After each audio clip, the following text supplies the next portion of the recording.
that song. I'm in love with that song. I love that song. I'm in love with that song. I love that song. I love that song. I'm in love with that song. I love that song. I'm in love with that song. Greetings to all of you dedicated followers of fashion. My name is Brad Page, host of the I'm in Love with That Song podcast, here on the Pantheon network of podcasts. Each episode of this show, I pick one of my favorite songs and we explore it together on our quest to understand what makes a song great. You don't have to be a musical expert or know anything about music theory. We don't get that technical here. We just use our ears to do some forensic listening and see what we discover. On this episode, we're digging into an all-time classic song by one of the all-time classic bands. This is the Kinks with Dead End Street. We should be in Dead End Street. People are living in Dead End Street.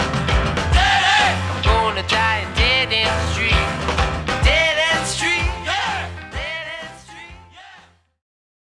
The Kinks are indeed a legendary band, one of the most important and influential bands to come out of the 60s. But in some ways, I think they're overlooked. Although in recent history, they've been viewed in a new light, I don't think they ever received commercial success that's commensurate with their influence. The Kinks formed in 1963 in an area of North London called Muswell Hill. Two brothers, Ray and Dave Davies, were the nucleus of the band. Now, I've heard that their last name should actually be pronounced Davis. But here in America, for literally decades, it's been pronounced Davies. And if I said Davis, no one would even know who I was talking about. And I've been saying Davies for almost 50 years, and honestly, if I tried to change it now, I'm sure I would slip up somewhere along the line in this podcast, which would just make it more confusing.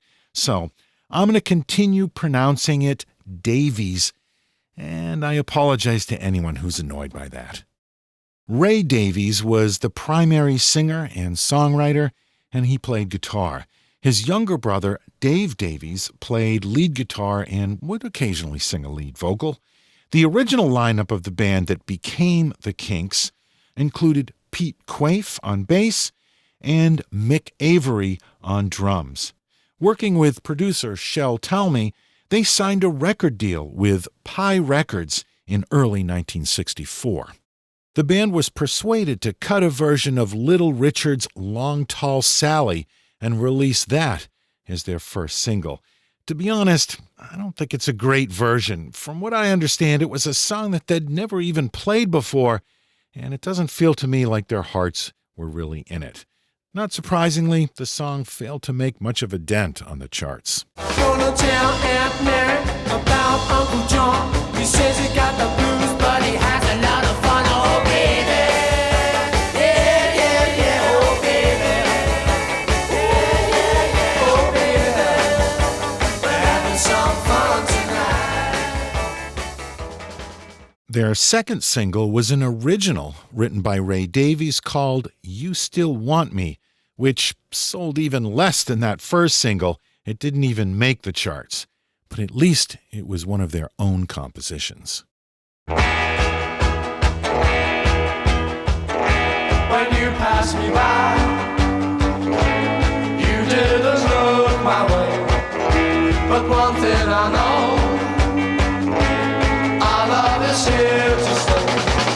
And you still want me, and you still want me. You wanted the sky.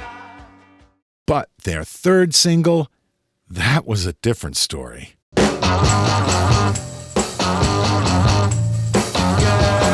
You really got me going. You got me so I don't know what I'm doing. Yeah, you really got me now. You got me so I can't sleep at night.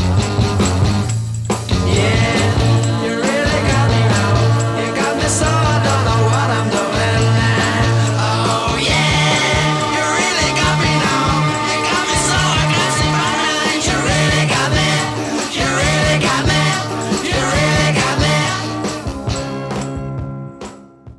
Written by Ray Davies, You Really Got Me was released in August 1964 and was a #1 hit in the UK. It was a top 10 hit in the US. But beyond being a hit, this song earned its place in history based on their performance and the sound alone. As legend tells it, guitarist Dave Davies slashed his speaker with a razor to get that gnarly guitar sound. As opposed to blues or 50s rock and roll, this was the sound of rock music, arguably the first real rock guitar riff. It set the template for all the hard rock and, yes, heavy metal that would come. You cannot underestimate the importance of this song.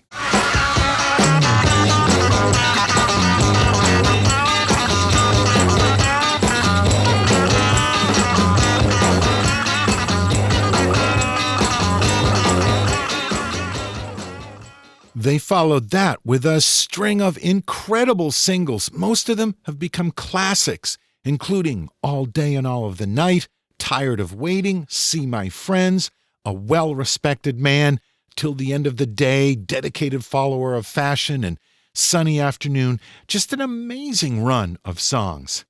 And in November 1966, they released their 15th single, at least I believe it was their 15th single in the UK, Dead End Street, once again written by Ray Davies.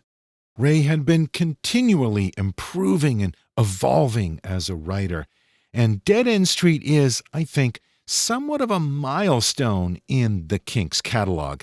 In previous songs, Ray had explored topics like class, fashion, and wealth, all with a satirical bent, but he was tackling something a little more serious here. This is a song about poverty. It's been said that this is the song where Ray's lyrics moved from social observation to social commentary. Ray started with a backstory for this song. It was about a couple that wants to emigrate to Australia under what was known as the Assisted Passage Migration Scheme, which was instituted to increase the population of Australia. But the couple in this song can't find a job in Australia, so the plans fall through, and they are stuck in England with no work there either. Ray and Dave's sister, Rose, had actually emigrated to Australia, so that was a source of inspiration. And in fact, a few years later, Ray would write a whole concept album based on Rose and her husband, Arthur. Now, in June 1966, before they recorded this track, Pete Quaife was injured in a car accident and decided to leave the band. John Dalton joined the band on bass, and he plays on this track. However, shortly after the song was recorded, Pete Quaife returned to the band. So Quaife appears in the promo film for this song. It's kind of a proto-MTV video. You can find it on YouTube. But it is John Dalton who actually plays on this track. The band recorded 2 versions of Dead End Street. They initially recorded it with their regular producer at the time, Shel Talmy. Talmy added an organ and a French horn to the song. But the band was unhappy with that version, so when Talmy left for the day at 5 o'clock, the band decided to re-record it on their own, this time bringing in the great Nicky Hopkins on piano, and Ray decided that he wanted a trombone instead of a French horn, so they went down to the local pub where a lot of the session musicians would hang out, and they found a trombone player named John Matthews, and they dragged him back to the studio to add a trombone part. So the song features Ray Davies on lead vocals, Dave Davies on backing vocals, acoustic guitar, and bass, John Dalton on backing vocals and bass, and Mick Avery on drums, with Nicky Hopkins on piano and John Matthews on trombone. Now, you may have noticed that I credited both Dave Davies and John Dalton with playing bass, and that's because there are actually 2 bass parts on this song. One is played on a typical Fender bass, while another part is played on a Danelectro bass, which has a brighter, twangier sound. When the song begins, you can hear both bass parts with that twangy Danelectro sound right up front.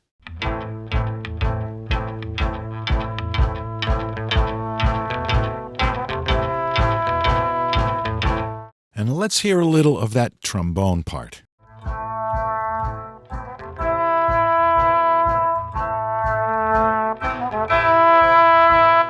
And that short intro will take us right into the first verse.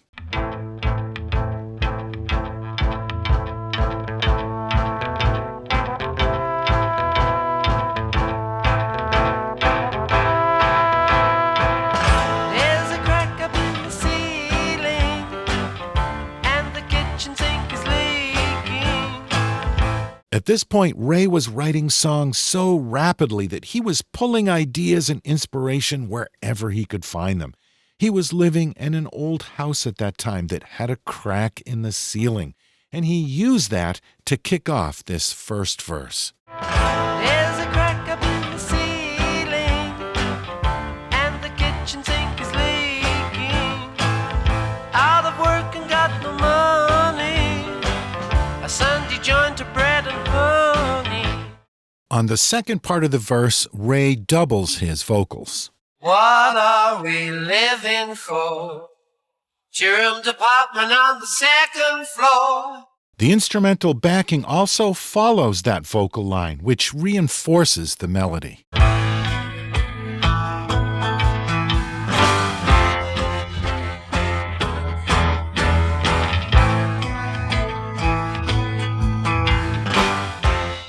Let's hear that all together now.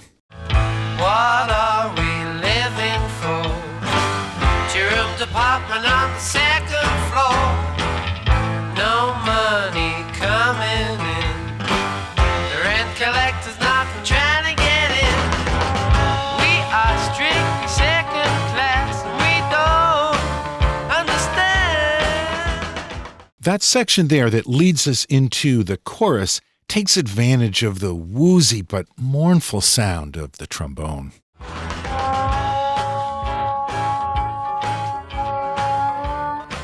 And there's a nice simple snare drum fill that kicks off that part. We are strictly second class, and we don't understand.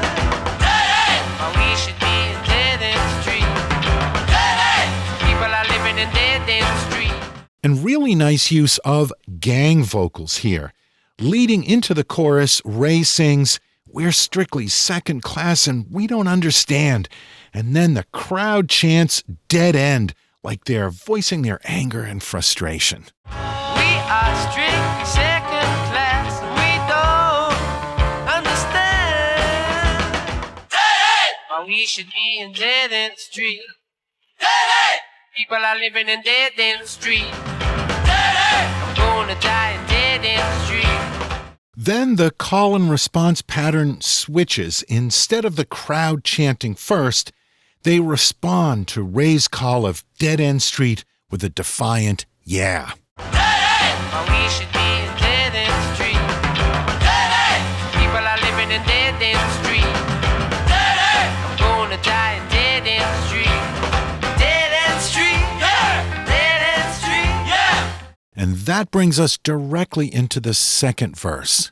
On a cold and frosty morning, wipe my eyes and stop me yawning, and my feet are nearly frozen. Boil the tea and put some toast on. And that trombone plays a pretty prominent part in this verse. Let's listen to that.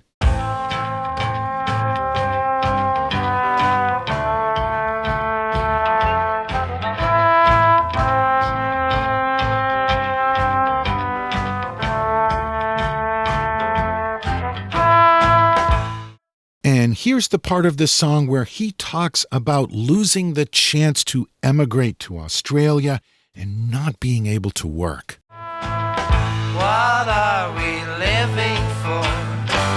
Two-room apartment on the second floor. no chance to emigrate.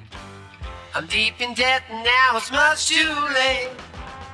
We both want to work so hard, but we can't get the chance. Hey! People in the dead end street. Hey! People are dying on dead end street. Hey! We're gonna die on dead end street. People live on Dead End Street. People are dying on Dead End Street. I'm gonna die on Dead End Street. You know, a lot of Ray's songs are satirical, sardonic, farcical, but this song, lyrically, this song can be straight up bleak. I think Ray saw himself as kind of a champion for these people, the working class. He would mock those of us who were pompous, spoiled, and greedy, but at this point anyway, he sympathized with the common man. People are dying on dead end street. Hey! We're gonna die on dead end street. Dead end street, yeah! Dead end street, yeah! Mick Avery does some tasty little drum fills during the chorus, so let's go back and listen to that.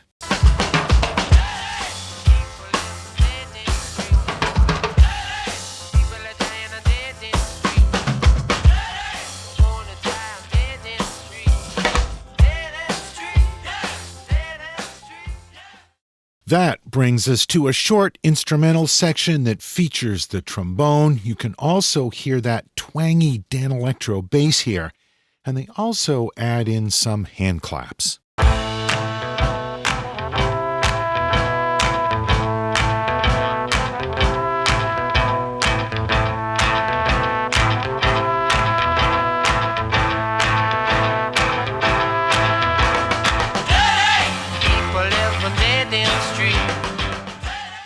Let's bring up the vocals again on this chorus.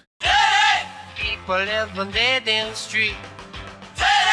People are dying on dead end street. Gonna die on dead end street. Dead end street, yeah. Dead end street, yeah. Dead end street, yeah. There's some terrific barroom-style piano under the chorus played by the great Nicky Hopkins. Nicky was the go-to guy at the time. He must have been the busiest piano player in England all through the 60s and into the 70s. He played on so many records. Let's see if we can bring up his piano in the mix. Dead end street, yeah. Dead end street, yeah. Dead end street, yeah. Head to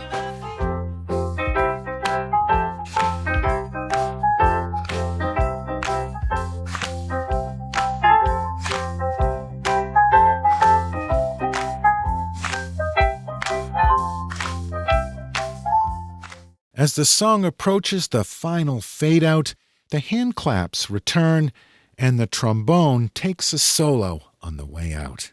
Dead end street.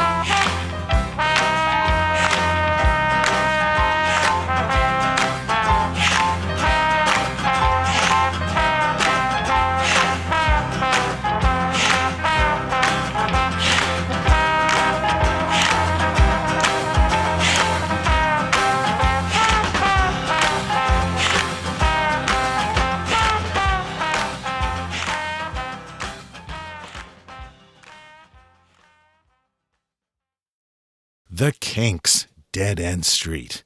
As I mentioned before, the Kinks shot a promotional film for this song. It's one of a number of films that could claim to be the first music video. It's always a fuzzy science to determine the first of anything like this. But the clip for Dead End Street was definitely a very early precursor to the MTV-style video. Instead of lip-syncing to the song, the film shows the band acting out a scene where they're dressed as undertakers carrying a coffin. Eventually, the body, or the ghost from the body, jumps out of the coffin and escapes. Of course, the BBC refused to show it. They said it was in bad taste.